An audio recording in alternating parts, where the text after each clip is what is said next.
La dette peut te rendre esclave ou te rendre riche. Tout dépend d'une seule chose. Pourquoi tu empruntes? Dans L'homme le plus riche de Babylone, le chapitre 7 nous présente Mathon, le prêteur d'or, l'homme qui comprend mieux que personne à qui il faut prêter et à qui il ne faut jamais donner un centime. Et crois-moi, si tu comprends cette leçon, tu ne regarderas plus jamais les crédits et les dettes de la même façon. Chapitre 7. Le prêteur d'or de Babylone, résumé en 5 points essentiels. 1. Tous les emprunteurs ne sont pas égaux. Mathon explique une chose simple. Prêter à tout le monde fit perdre son argent. Certaines personnes empruntent par paresse, empruntent par caprice, empruntent sans plan. Et celles-là ne remboursent jamais. Leçon. Si tu veux prospérer, évite les mentalités de victime et d'excuses.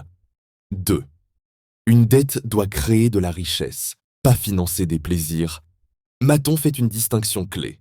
Il prête volontiers pour un commerce, un investissement, une opportunité rentable, mais jamais pour des vêtements, du luxe, impressionner les autres, emprunter pour consommer, s'appauvrir, emprunter pour produire, s'enrichir.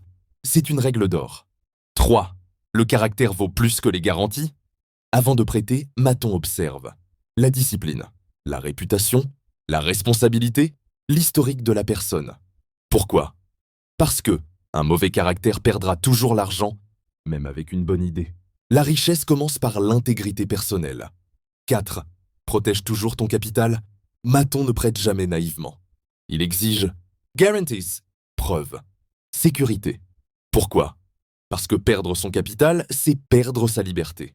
Leçon puissante. Ne mets jamais ton argent en danger juste par émotion, amitié ou pression sociale. Business, crise logique, pas sentiment. Aura 5. Deviens quelqu'un à qui on peut faire confiance financièrement. Voici le message caché du chapitre.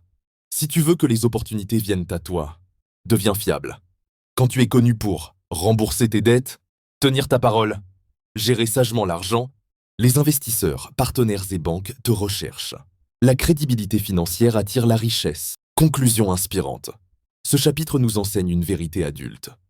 La dette n'est pas mauvaise. L'irresponsabilité l'est. Les pauvres empruntent pour paraître riches. Les riches empruntent pour devenir plus riches. Babylone nous apprend, ne sois pas un consommateur endetté, sois un créateur de richesses financées. Si cette leçon t'a ouvert les yeux, écris en commentaire. Je n'emprunte que pour investir, jamais pour impressionner. Like la vidéo, partage-la à quelqu'un qui vit à crédit.